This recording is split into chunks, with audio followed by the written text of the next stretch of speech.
Edi melihat ada gubuk berdiri di depan sebelah kiri di tepi jalur. Gubuknya seperti gubuk pada umumnya. Dari situ perasaannya Edi pun mulai tidak karuan melihatnya. Pandangannya dialihkan dengan salah satu lapak pedagang yang dijaga seorang nenek-nenek. Di sana dia menjual daging segar. Saat Edi lihat sesama, nampak daging berbentuk tangan dan kaki seperti kaki tangan manusia.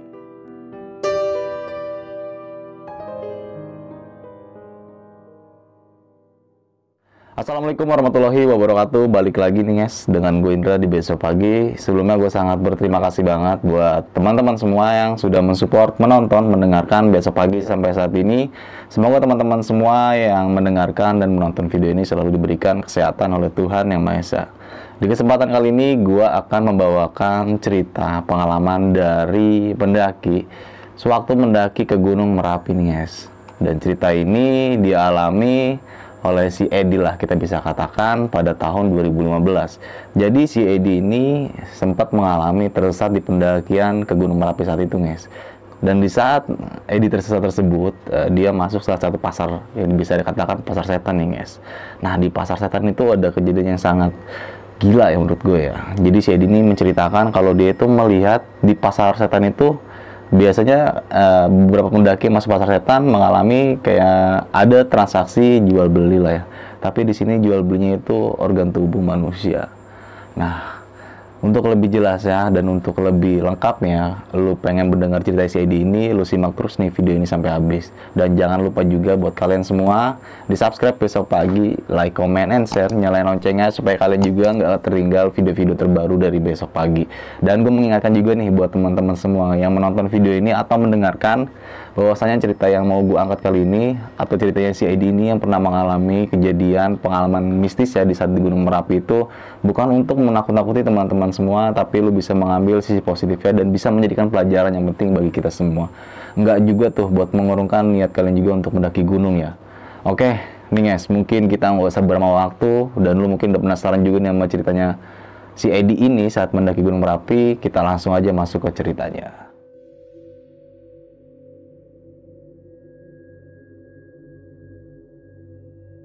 Cerita ini berawal dari seorang pendaki pada tahun 2015, yaitu si Edi guys. Ia mendaki ke gunung yang terkenal dengan gunung yang paling aktif di Indonesia, yaitu Gunung Merapi. Jadi si Edi ini mendaki ke Gunung Merapi bertiga bersama Kosim dan Ali. Nah, cerita ini diceritakan dari sudut pandang Edi ya guys. Jadi pada saat itu sedang libur panjang semesteran sekolah. Edi yang baru saja naik tingkat ke kelas 12 pun ikut menikmati libur panjangnya. Malam itu, saat Edi sedang nongkrong di salah satu warung di dekat rumahnya, tiba-tiba Kosim sahabatnya Edi itu datang dan bilang, "Ayo naik Merapi besok." Kosim bilang seperti itu kepada si Ali ini. "Hah, gila Kosim, ngajak mendaki kau dadakan. Sama siapa aja?" ucap si Edi. Dan si Kosim bilang, "Gua sama si Ali. Gua besok ada kerjaan dari bapak gue. Gue nggak bisa kalau pergi pagi-pagi," ucap si Edi seperti itu kepada si Kosim. "Gini aja Ed, lu kan sudah sering mendaki sampai mana-mana nih. Gue sama Ali naik duluan ke Pasar Bubra. Gue sama Ali camp di situ, nanti lu nyusul ya," ucap seperti itu si Kosim. Sebenarnya ada rasa kurang enak saat mendengar ajakan si Kosim ini guys. Tapi entah setan apa yang merasuki si Edi ini saat itu hingga akhirnya dia mengiyakan ajakannya si Kosim ini. Keesokan harinya sekitar jam 7 pagi, Kosim memberi kabar lewat pesan handphonenya jika dia dan Ali sudah berangkat dari rumah. Edi yang sudah mengiyakan ajakannya pun berpikir bagaimana minta izin ke orang tuanya ini. Kalau dia bilang mau ke Gunung Merapi, pasti nggak bakal dibolehin guys. Akhirnya setelah selesai pekerjaannya si Edi menghampiri bapak dan ibunya yang masih ngobrol di teras depan rumahnya. Edi ini izin mau menginap di rumahnya temannya, bilang seperti itu alasannya, karena ada acara syukuran. Padahal mah faktanya si Edi ini mau naik ke Gunung Merapi guys. Nah, ini nggak boleh ditiru ya. Buat lo yang mau kemana pun pergi, izin orang tua itu penting banget. Saat itu si Edi ini mengarahkan seluruh raganya dan segala perkataan manisnya dikeluarkan berusaha agar dia diberi izin oleh orang tuanya. Dan akhirnya si Edi ini sudah didapatkan izin oleh kedua orang tuanya nih guys. Setelah izin itu keluar dari orang tuanya ini, langsung menyiapkan peralatan yang ia punya. Waktu itu Edi cuma bawa SB dan sedikit makanan. Edi coba menghubungi Kosim dan si Ali, tapi ternyata HP-nya sudah tidak aktif. Mungkin mereka sudah mulai naik atau sudah di dalam hutan ya guys. Sekitar jam 3 sore, Edi ini berangkat menuju base camp Selo. Sesampainya di base camp ternyata sepi, hanya segelintir orang yang dilihat sama si Edi waktu itu. Selesai mengurus administrasi seperti biasa, Edi ini mulai perjalanan. Baru 15 menit jalan, Edi bertemu dengan warga lokal yang baru turun dari hutan, namanya Pak Gun. Nah, Pak Gun ini bilang kepada si Edi ini, "Mau kemana mas? Kok sendirian?" Tanya si Pak Gun kepada si Edi. Edi pun bilang, "Saya mau muncak pak. Teman saya sudah naik duluan, nunggu di pasar Bubrah." Kurang lebihnya seperti itulah guys. Dan Pak Gun ini bilang, "Hati-hati ya Le, nanti kalau di jalan ada orang yang ngajak kamu jangan turuti. Ingat aja dengan tujuanmu, dan nanti jika kamu ketemu pasar di atas, tolong dibeli walaupun hanya satu yang kamu beli." Ucap Pak Gun seperti itu kepada si Edi. Nah, refleksi Edi pun bingung dengan perkataan Pak Gun ini. Hanya bisa mengangguk karena ia merasa sudah pernah kesini dan tidak pernah terjadi hal apapun. Konteksnya ini hal negatif ya guys. Dan si Edi bilang, "Iya Pak Gun, saya akan hati-hati. Terima kasih Pak Gun." Jawab si Edi seperti itu. Saat itu sudah jam 5 sore dan Edi baru memasuki area hutan. Tepat azan maghrib, Edi tiba di pos 1.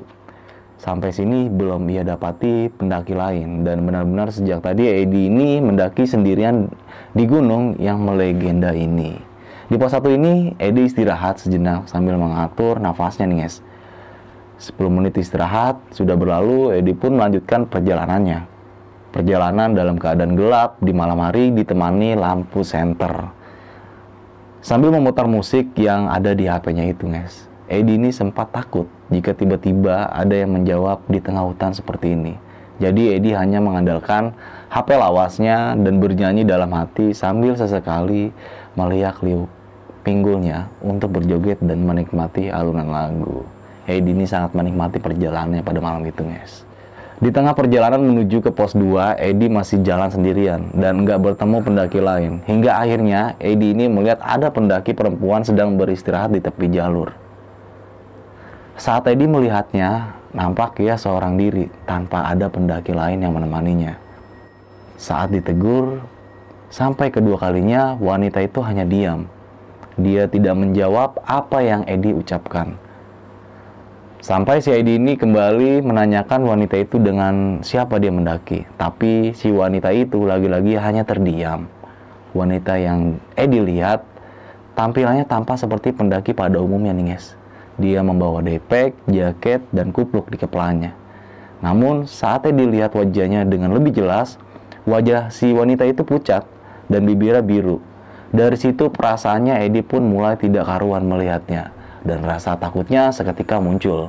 Edi pun mengucapkan pamit kepada wanita tersebut. Seketika perempuan itu hanya diam dan mengangguk-anggukkan kepalanya. Setelah berjalan agak jauh, si Edi ini kembali menoleh ke arah belakang, dan ternyata perempuan yang tadi Edi temui itu sudah nggak ada lagi di sana. Timbullah rasa takut panik yang tidak karuan kepada si Edi. Langkah kaki Edi ini dipercepat dan sedikit lari, nggak peduli nafas yang ngos-ngosan. Ada rasa sedikit lega saat sudah agak jauh dari tempat itu, dan si Edi ini istirahat sebentar guys, dengan keadaan musik yang masih menyala di HP-nya. Jadi si Edi selama pendakian itu berjalan sambil mendengarkan musik yang masih menyala di HP-nya guys. Setelah beristirahat, Edi mulai melanjutkan perjalanannya, ditemani riuh suara burung. Hingga akhirnya langkahnya kembali tertahan lagi, dan di sini Edi terkejut dengan apa yang dia lihat tepat di depannya. Edi melihat ada gubuk berdiri di depan sebelah kiri di tepi jalur. Gubuknya seperti gubuk pada umumnya yang di kampung-kampung gitu guys. Di situ nampak ada yang duduk, tampilannya seperti orang tua, yaitu berjenis laki-laki, berpakaian Jawa seperti sedang menunggu. Dengan ragu-ragu, Edi melangkahkan kakinya, dan gak mungkin juga Edi kembali turun karena Kosim dan Ali sudah menunggu di atas. Dengan hati-hati, Edi ini melangkah hingga sampai sedikit melewatinya. Tiba-tiba, Edi ini terkejut. Orang tua itu memanggilnya. Bulu kuduknya Edi berdiri saat mendengar suara itu. Suaranya pelan tapi terdengar sangat besar. "Mau kemana, Le?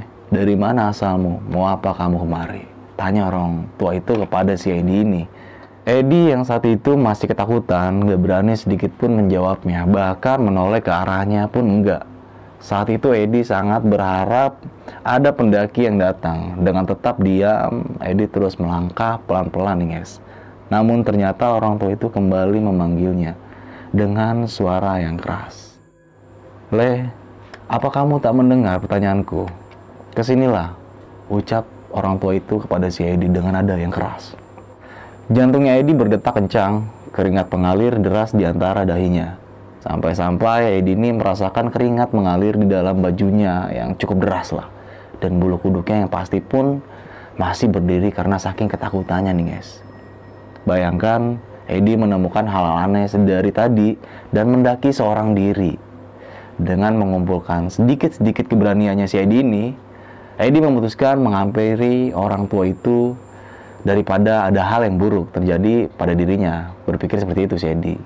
Melanjutkan perjalanannya, dan si Edi ini berdiri dekat gubuk itu dengan kepala menunduk. Tak sedikit pun keberanian si Edi untuk melihat wajahnya orang tua itu. Pria itu lagi-lagi memberi pertanyaan yang sama kepada si Edi.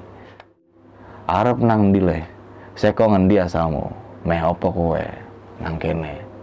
Dengan tertatih Edi pun menjawab, "Saya mau jalan mendaki ke Pasar Bubra. Di sana saya sudah ditunggu teman-teman saya," ucap si Edi kepada si orang tua itu. "Saya hanya ingin mendaki di sini, tidak macam-macam. Bapak siapa ya?" jawab si Edi kepada si orang tua itu. Dan bapak ini menjawab, "Kamu tidak perlu tahu siapa aku. Rumahku di sini. Suara burung yang kamu dengarkan tadi semua adalah bangsaku. Kalau kamu macam-macam di sini, habis nyawamu," jawab orang tua itu dengan nada sedikit tinggi, dan detak jantung Edi bertambah kencang. Seakan-akan ingin langsung lari dari tempat itu. Tapi apa jadinya nanti kalau tiba-tiba lari? Edi pun hanya bisa berdoa sekuat hati. Semua doa yang diucapkan dalam hatinya Edi agar lekas terbebas dari situasi itu. Sejak dari tempat itu, si Edi ini memberanikan melihat wajahnya. Selayaknya manusia, tidak ada tanda-tanda seperti makhluk halus yang biasanya Edi lihat di film-film. Hanya saja wajahnya nampak sangat bersih. Dan si Edi ini kembali melontarkan pertanyaannya kepada si bapak itu, orang tua itu yang guys. Dia bilang, "Saya mau jalan saja nyusul teman-teman saya di Pasar Bubra. Saya minta izin jalan lagi." Dan orang tua itu menjawab, "Kamu boleh lanjut, tapi ada syaratnya," jawab orang tua itu. Spontan Edi ini bertanya, "Apa syarat-syaratnya?" "Syaratnya, kalau kamu pengen selamat, kamu jangan melihat ke belakang. Apapun yang terjadi, jangan melihat ke belakang," ucap orang tua itu kepada si Edi. Edi yang mendengar ucapannya itu mengangguk dan hanya mengiyakan karena yang dipikirkan cuma ingin segera pergi dari tempat itu.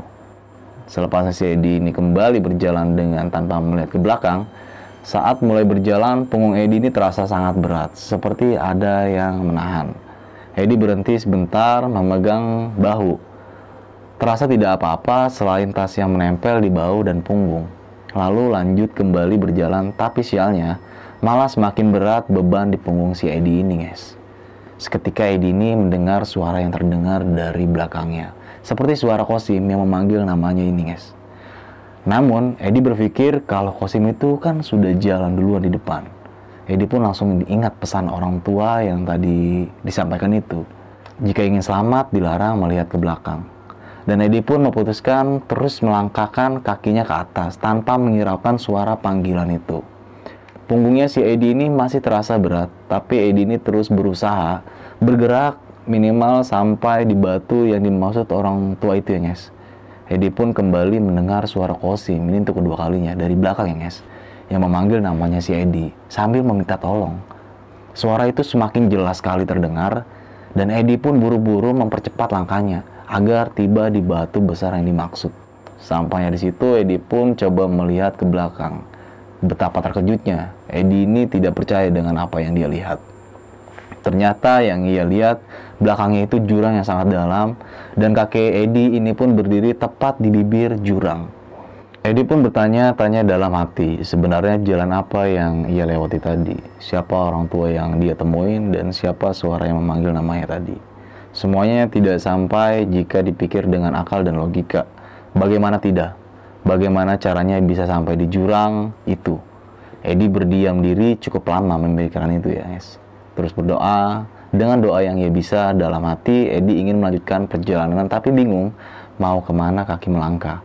Jalan yang dikira jalur pendakian ternyata malah membawa ke tempat seperti itu. Di depannya yang terlihat hanyalah semak-semak. Ingin berjalan tapi takut langkah salah. Yang Edi ingat hanyalah kalau sudah melewati pos 1. Malam itu jam 9 malam, tanpa disadari ternyata HP lawas si Edi ini sudah mati.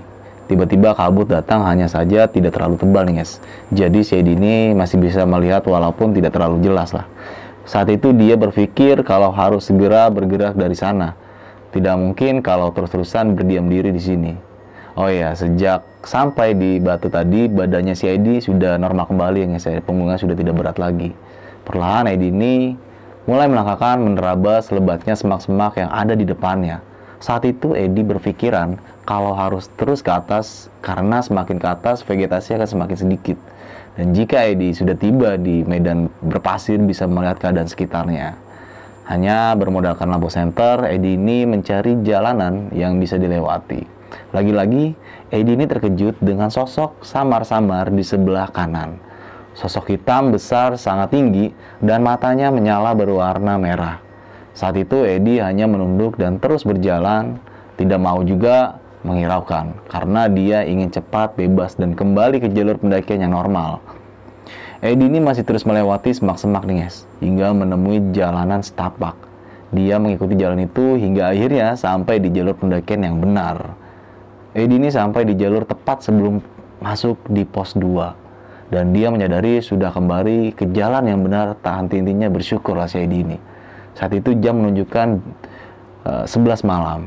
Edi ini harus bergegas sampai di pasar Bubra pada malam itu juga. Dalam hatinya dia heran. Setibanya di sini tapi masih belum menemui keberadaan pendaki. Entah naik ataupun turun. Edi pun kembali berjalan dan baru beberapa langkah berjalan dia terjatuh. Edi merasakan ada cengkraman tangan yang mencengkramnya, menahan kaki kirinya hingga membuatnya terjatuh. Tapi saat dilihat tidak ada apapun di sekitar, yang ada hanya batu-batuan. Edi ini langsung berdiri dan melanjutkan perjalanan.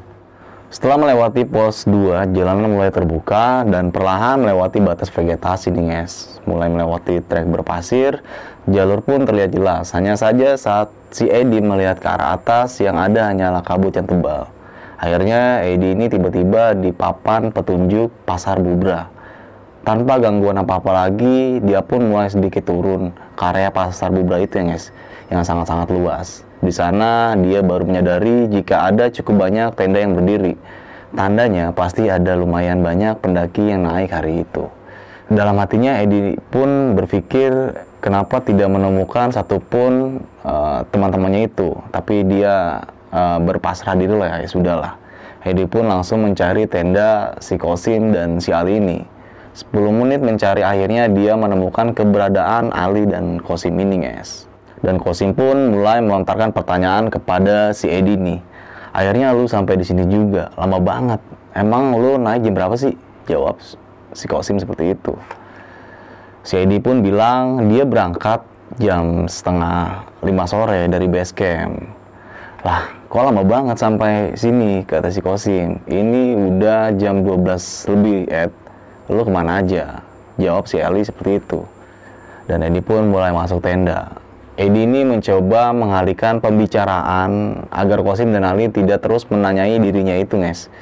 Kosim membuatkan Edi ini secangkir susu hangat dan mie instan. Edi yang sudah sedari tadi kelaparan langsung melahapnya tanpa jeda tuh guys. Mereka pun semua tidur karena rencana akan naik ke puncak kalau ada barengan dari pendaki lain. Saat tertidur, posisi Edi ini tidur di tengah, sementara Ali dan Kosim di pojok kanan kiri dalam tenda nih guys. Di tengah tidurnya itu Tiba-tiba si Ali bangunin si Edi dan bertanya tentang suara yang Ali dengar, apakah Edi mendengar juga. Jadi si Ali ini mendengar kayak suara langkah kaki itu di luar tendanya banyak banget, kayak ini sedang banyak berjalan lah. Dan si Ali ini membangunkan si Edi, menanyakan apakah si Edi ini mendengarkan suara tersebut. Ternyata si Edi ini pun tidak mendengar sama sekali. Jadi baru aja nih dia merem, tiba-tiba dikagetkan dengan suara gamelan di luar tendanya nih guys. Ali kembali membangunkan Edi. Nah itu Ed, dengar gak lo? Tanya si Ali. Ali juga membangunkan si Kosim pada saat itu. Kosim yang baru bangun ikut mendengarkan dan tanya tentang suara yang didengarnya. Suara apa itu? Tanya si Kosim. Jawab si Edi, udah lu diem aja semuanya. Mereka bertiga diam dan saling menatap di dalam tenda sambil menunggu suara gamelan itu hilang. Bukannya hilang, malah mereka tambah dikagetkan dengan suara lain lagi nih guys. Mereka mendengar suara langkah kuda atau delman dengan suara gantungan kerincingannya yang khas. Dan seketika keadaan di luar tenda berubah menjadi ramai seperti pasar guys. Suara ramai orang-orang sangat jelas ya, bertiga mendengarkan dari dalam. Lagi-lagi, mereka masih diam dan saling tatap menatap. Saat itu Edi teringat dengan pesan Pak Gun saat di awal pendakiannya tadi. Pesannya yang berisi jika ia menemukan pasar di atas, Edi harus membeli salah satu barangnya di sana. Edi yang bingung akhirnya menceritakan pesan Pak Gun ini kepada Ali dan Kosim. Li, Sim, waktu gua naik tadi, gua ketemu dengan orang tua namanya Pak Agun.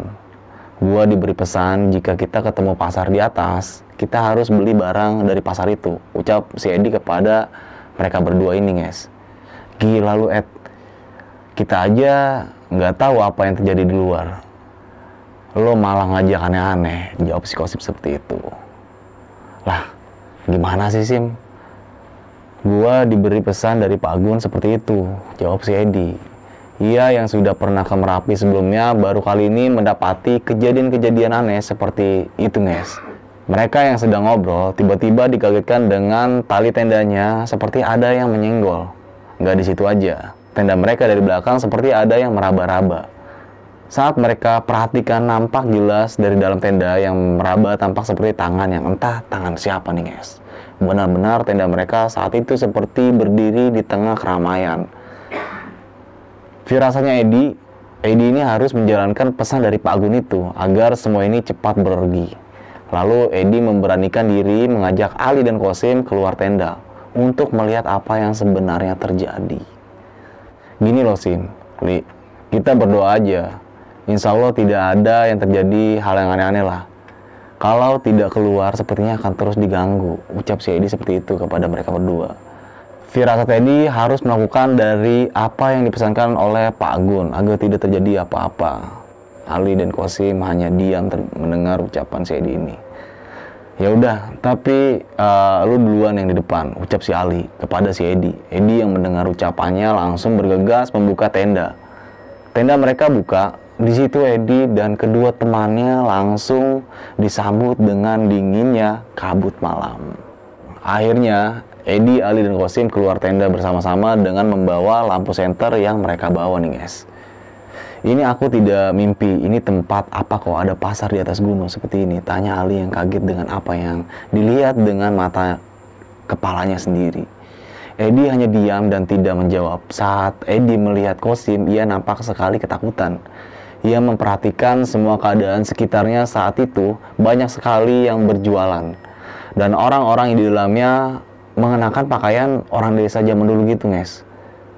Edi ini masih tidak percaya dengan semua ini.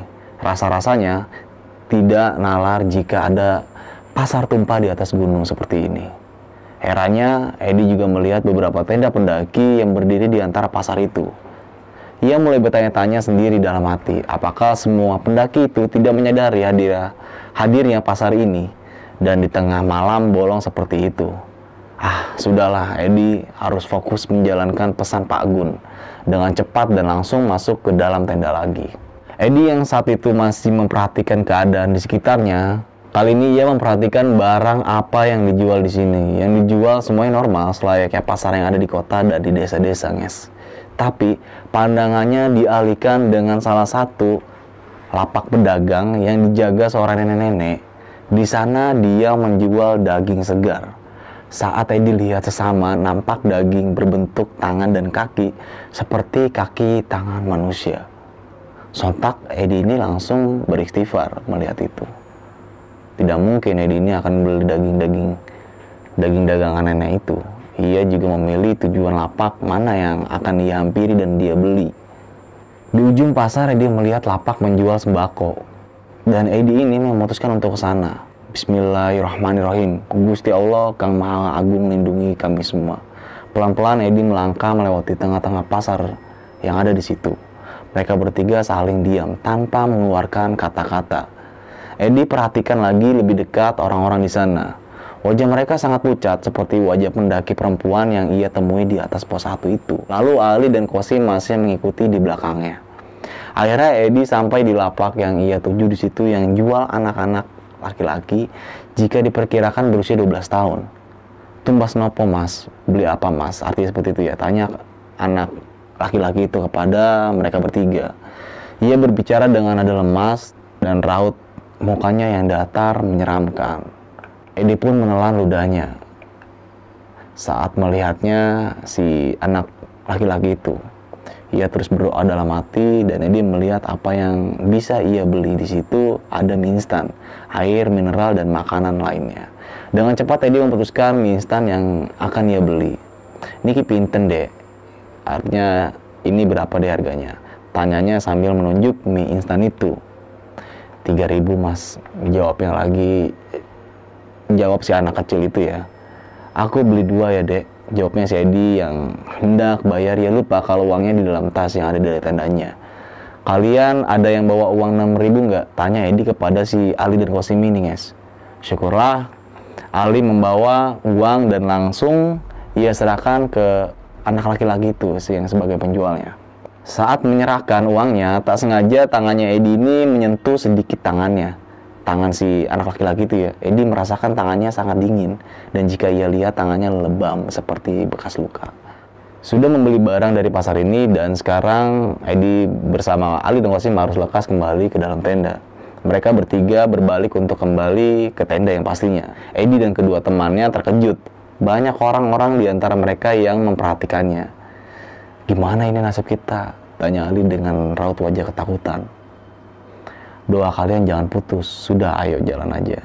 Edi mulai melangkah diikuti Ali dan Kosim bersampingan di belakangnya ya guys. Tak sedikit pun Edi ini menoleh kanan dan ke kiri. Edi hanya fokus melihat ke bawah, menunduk dan sedikit membungkukkan badan sambil berjalan. Suara gamelan yang mereka dengar sejak di tenda masih menggema nih guys sampai saat itu. Kabut yang menyelimuti pasar ini juga masih ada hingga sekarang. Benar-benar malam itu Edi merasa ada di alam lain yang entah alam apa itu.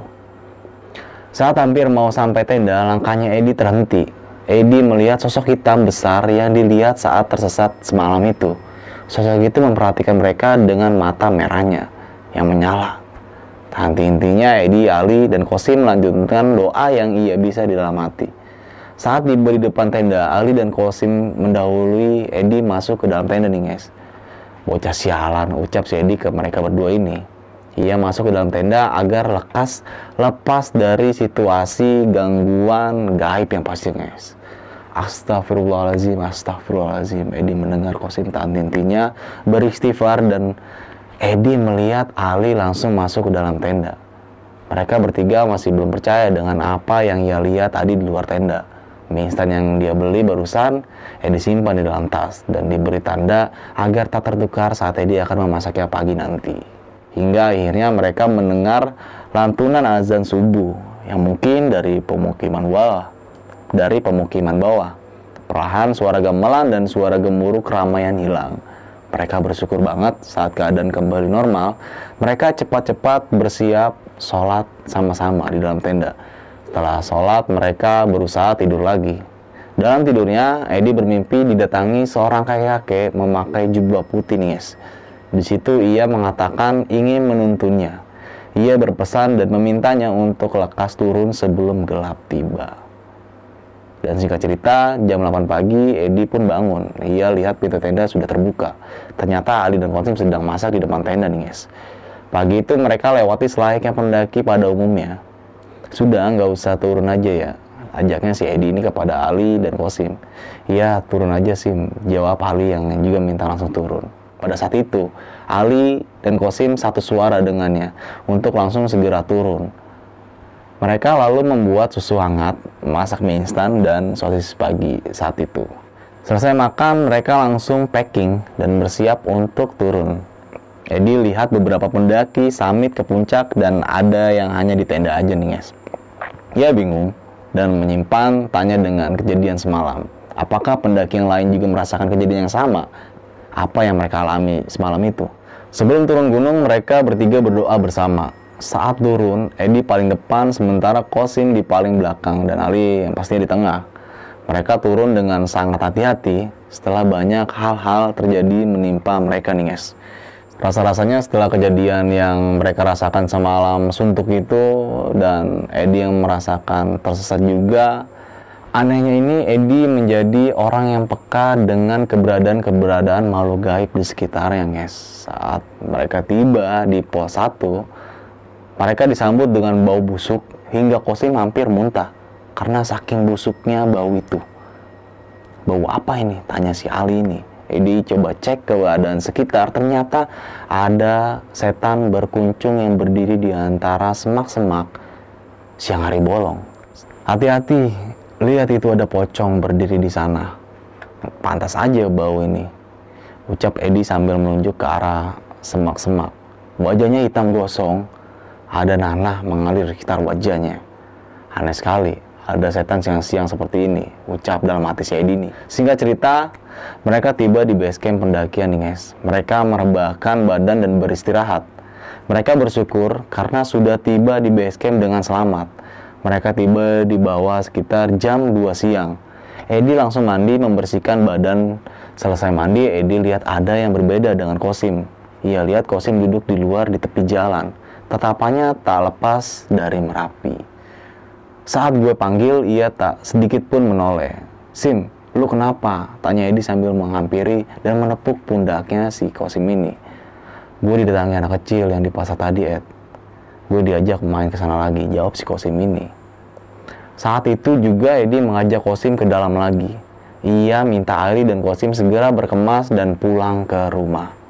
Rencananya, Edi seharusnya ingin makan dulu di base camp sebelum pulang. Pupus mengingat kondisi Qasim barusan akhirnya nggak jadi. Mereka pun sampai di rumah masing-masing dengan selamat yang pastinya. Keesokan paginya badannya Edi ini terasa kurang sehat guys. Seluruh badannya panas. Edi ini demam tinggi dan muntah-muntah. Saat Edi ke dokter katanya hanya sakit biasa karena kelelahan. Edi ini berinisiatif memastikan keadaan Ali dan Qasim.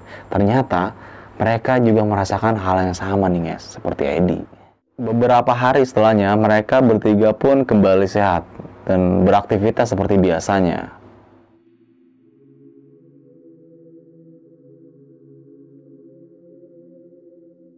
Mungkin itu tadi cerita yang sudah gua jelaskan tentang perjalanannya si Edi ini saat mendaki ke Gunung Merapi tahun 2015. Di sini gue menyimpulkan bahwasanya pendakian Edi ini sangat gila banget ya. Dia sempat mengalami tersesat dan sampai masuk pasar setan. Dan yang gilanya lagi, di pasar setan itu ada salah satu pedagang yang menjajakan dagangannya itu kayak bongkahan organ tubuh manusia. Wah, itu gila banget sih. Dan di sini gue mengingatkan kembali juga buat teman-teman semua bahwasanya cerita yang gue ceritakan kali ini tentang perjalanan pendakian si Edi ini bukan untuk menakut-nakuti teman-teman semua yang menonton video ini atau mendengarkan ya guys. Tapi kalian semua bisa mengambil sisi positifnya dan bisa menjadikan pelajaran juga bagi kita semua. Bahwasannya attitude dan sopan santun perlu banget kalian jaga dimanapun kalian berada. Nggak cuma di gunung aja, di rumah, di sekolah, ataupun di kantor, dua hal itu perlu banget lo jaga. Dan izin orang tua ini sangat penting banget ya guys ya, karena di cerita ini Hedi pun sempat berbohong kepada orang tuanya untuk mendaki Gunung Merapi, dan akhirnya si Hedi ini merasakan dampaknya tersebut. Oke, mungkin sekian video dari gua. Saksikan video-video berikutnya dari besok pagi. Semoga bermanfaat dan menghibur kalian semua. Wassalamualaikum warahmatullahi wabarakatuh.